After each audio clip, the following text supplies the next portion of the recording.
If you've lost a parent, you know a grief that, no matter your relationship, is at once personal and something that deeply connects you to others who've been through the same loss.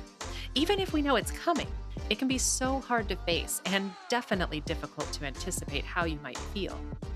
I'm your host, Valerie Borgman, and in this episode, we're listening in to what happened after Adrienne Glusman and I finished our interview.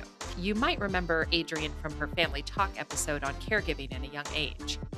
Well, we found ourselves sharing our grief experience, and I thought this conversation deserves its own space. Welcome to Desperately Seeking Senior Living, a podcast for sons, daughters, grandkids, and spouses who suddenly find themselves tangled in the search for senior living and care.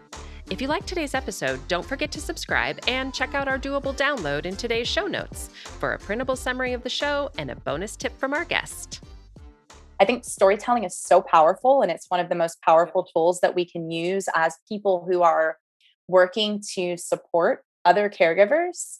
So the more we can get our stories out there and help support each other, the more we're not only helping ourselves, but more importantly, helping current and future caregivers. Yeah, absolutely. And it's Yeah. something nobody wants to talk about. So No, it's like not at all. trying to find that angle that makes it at least a little bit easier. And I think storytelling is, part of it. Mm-hmm. And it's very brave of you to be doing all of this so soon, because I remember how raw I was. I'm a little bit older than you. So my dad died about 14 years ago. And so I'm further away from it, although I will say it is still difficult to tell the story. So I'm like emotionally healed, but it's still hard to go back and relive that. And one of the things that happened with me for many years is I actually had PTSD.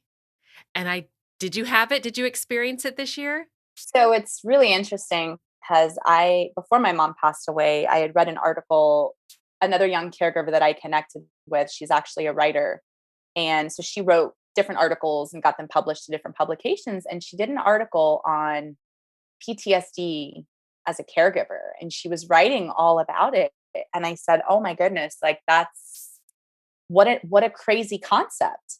So I actually was just thinking about this the other day. I feel like I have it a little bit, more so like when my phone rings and I don't, all of a sudden, like my whole body tenses, because before when my phone would ring, I don't really like to talk on the phone. So my phone didn't ring that often.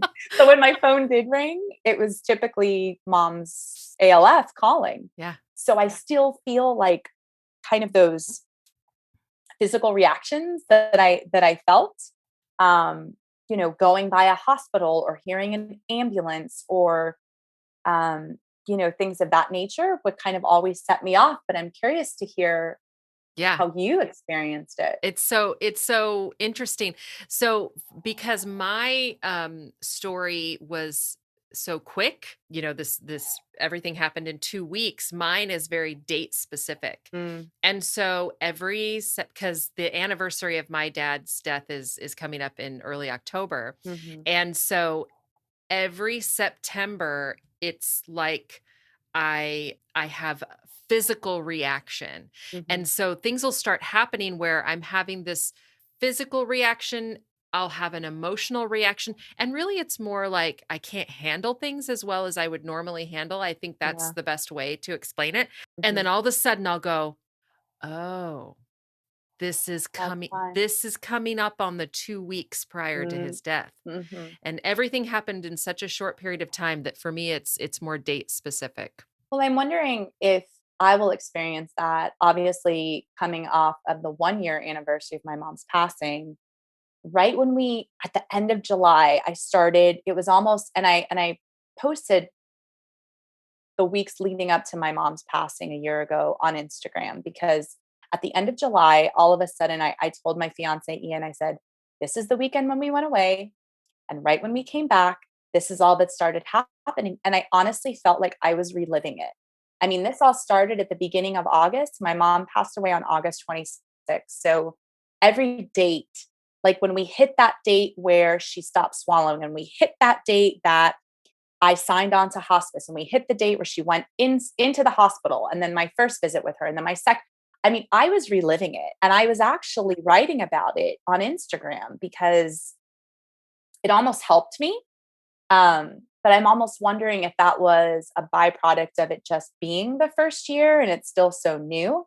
But it'll be interesting to me to see if the date specificity holds true as the anniversaries continue on. I mean, Yeah. August will never be a good month in my life. So I hope that That's right. no I like know. monumental things happen in August. No because marriage in August. I'm getting married in April. So Okay.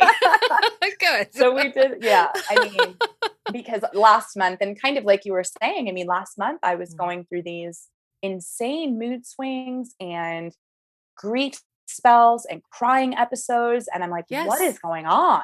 That's it. And I remember saying, I said to my fiance, look, I'm sorry. And he's super supportive. So I didn't even have to say I'm sorry, but more just like, you're going to have to bear with me over the next couple weeks because the emotions are raw and they're real. And I feel like I'm going through my mom's death all over again. That's interesting that you said that. Yeah. Yes. For me, I feel like it got easier Mm, each year. I do feel like it got easier. Um, as you move through those stages of grief, and then as your body moves further away from the mm, event. mhm, mhm. Um, and I think I'm going to look up that article because I think that's so fascinating. I felt pretty lucky after my dad died. I actually, at the time, I worked at Barnes and Noble, which I loved.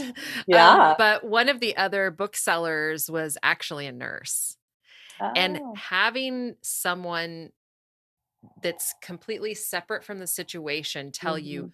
you are not crazy. Right. This is normal. Yes. And anything you're feeling, anything you're thinking is Mhm. okay. It doesn't Yeah. matter. And that was so helpful. Yes. I really hope that this episode can help someone either prepare or even just connect and maybe find some comfort. Thank you so much, Adrienne. I'm really glad we kept the conversation going. It's been such a pleasure. And I love sharing my story because just being able to touch one other person who can find a similarity in the journey. That's what means the world to me is just being able to be a beacon of hope and a ray of light, I guess, to someone who's either going through the same situation or who's been there like you have and can say, yep, remember that. I remember all of these things. Today's episode is brought to you by ClearPath Senior Living Solutions. ClearPath helps families find assisted living, memory care, and other resources. Find our contact information in today's show notes. Check out this episode's doable download in show notes for details, including industry terms and definitions we discussed, as well as a bonus tip from our guest. Have questions or your own tips to share? Leave us a message. We'd love to hear from you. And until next time, make it doable.